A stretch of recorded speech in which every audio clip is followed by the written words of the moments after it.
Okay. Did you want to answer? Yeah. You asked, so that was a really good point, by the way. Thanks for making that. And also, your point there was spot on. So I have friends who are university professors, and one of my friends is currently marking PhD papers, right? So he's got 100 foreign students' PhD dissertations to go through in the next few months, okay? And all of them pay a fortune to actually study at our universities. And he knows the financial structure of the university. I can't name it, obviously, because he's a friend. And but they are heavily dependent on the fees from those foreign students. You are absolutely dead right. But also, if you look at, the Premiership football, right? So when we were insulated, we didn't get the top players coming here, and our football, which way did it go? Did it suddenly rise to the top and we started winning the World Cup? No, it went down the plug hole. Our standards went further and further down. We became too insulated. So the point there that we need the talent is actually very, very important. In the coming world, things are going to change. At the moment, China has more PhDs per annum than the rest of the world put together. Let that sink in. India is second. We are a long, long way behind. So in the knowledge economy and that's coming, we don't want to insulate ourselves even more. We were talking about debt, and I was saying it's the wrong question, right? Our biggest problem is that we in Watford, our next generation, are going to be debt slaves. Now, the only way you're going to relieve debt slavery, particularly in residential, is to have a massive program of affordable housing. Every single bit of council land needs to have affordable housing going on it, because otherwise our children will be debt slaves. They'll have 50-year mortgages, 100-year mortgages. All of this has been, council land has been sold off by Watford Council. If Ian was here, I'd pull him up on that. Because they are selling council land, they're selling their grandmother's house in order to put food on their table. So their operational expenditure is not enough from central government, they're selling land. That should only be used for building affordable housing. When we build the affordable housing, we shouldn't have these so-called luxury flats that are massive investment properties for some billionaire somewhere abroad, right? We need massive, massive affordable housing building here in Watford, otherwise our kids will be in debt penury. Squirrel them into the operational expenses. Yeah. There's various little tricks that are used, and that's how the council actually funds its operational budget. I work in the NHS, and that's certainly not the way we work. If you have a capital sales... Yeah, they're kept separate, but there's little workarounds. This is why we need to be asking these questions, because that's how these things are being carried out, under our nose. Once you've sold Granny's house, there's no more houses to sell. So one of the reasons why the local democracy has been broken, for example, you've got the police is a separate budget, you've got that county council with something else, you've got blah, blah, blah. Why can't we have a unitary council that controls all its own local democracy, right? That's a simple bill, you're right. It needs a simple bill sponsoring and saying, in a particular area, the local people, that's democracy, isn't it? The local people control everything as one unitary bit. And then you would see, you wouldn't have the Watford police station in the centre of town being flogged off for more flats, I dare say, at some point, right?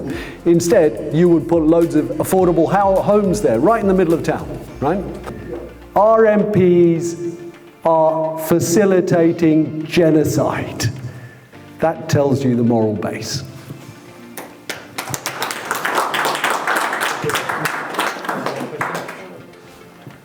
So again, sorry Gary, I wanted to talk to Dean about these kind of things, but you're saying the same stuff he does, right? So you talked about COVID being sunk cost. Well, it's not sunk cost, is it? 370 billion they spent on it. 370 billion would have renewed the entire rail and road infrastructure of this country. It would have built hundreds of new hospitals and schools throughout the UK, and it would have created millions of jobs for Britain's workers. It would have created a university structure for students to gain engineering degrees, blah, blah, blah, blah. Completely re-energized our economy. So the problem is that we're asking the wrong questions, right? So lawyers run law firms, accountants run accounting firms, engineers run engineering firms, but doctors can't run hospitals. How silly is that? It's a reform bill themselves. I think one of the policies is to remove themselves from the World Economic Forum. Is that right, Gary? Yes. Yeah.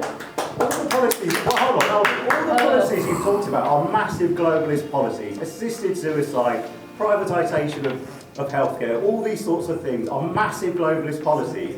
Yet you come around touting yourself and stuff like you're going to remove from the web. It's utter nonsense. It's utter nonsense. Richard Tice, Farage, they're all globalists.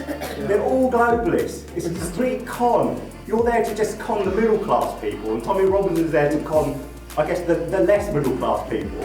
But the game is up. The game is up, honestly. It really is.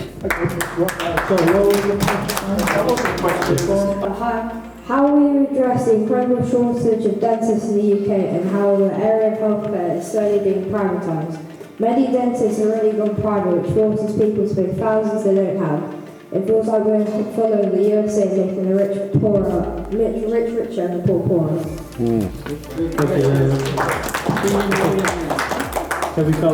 Very perceptive, and I'm finding in my lightning campaign of the last 2.5 weeks, 3 weeks ago I didn't know I was standing. So in the lightning campaign, I'm finding that most young people have that kind of view. They have piercing vision, which sometimes we don't.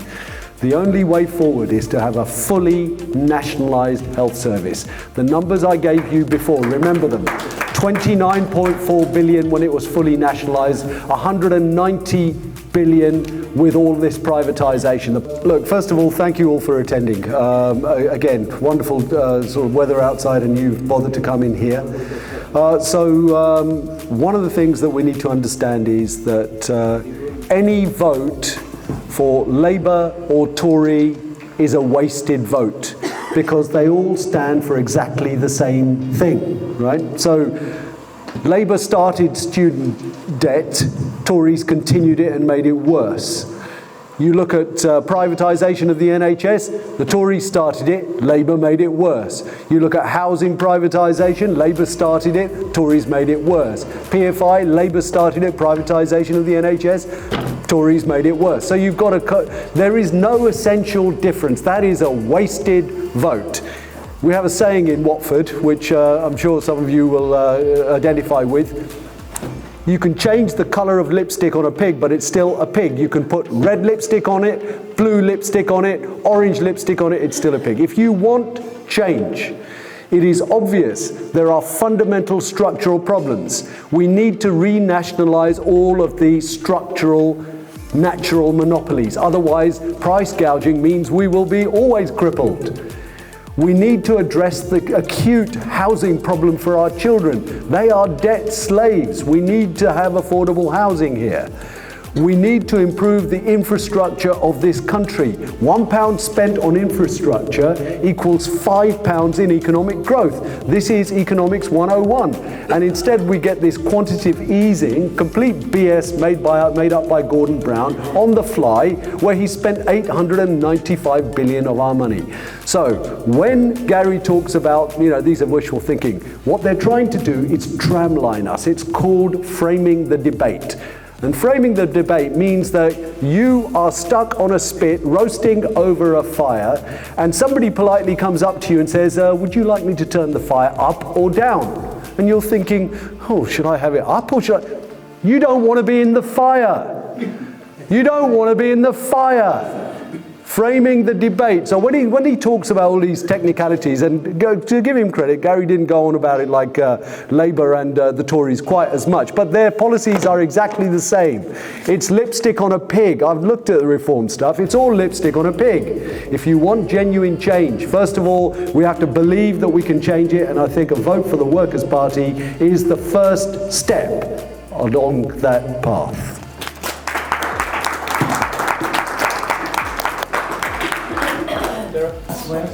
exactly They've the changed over the same. years. You can't distinguish between They're indistinguishable.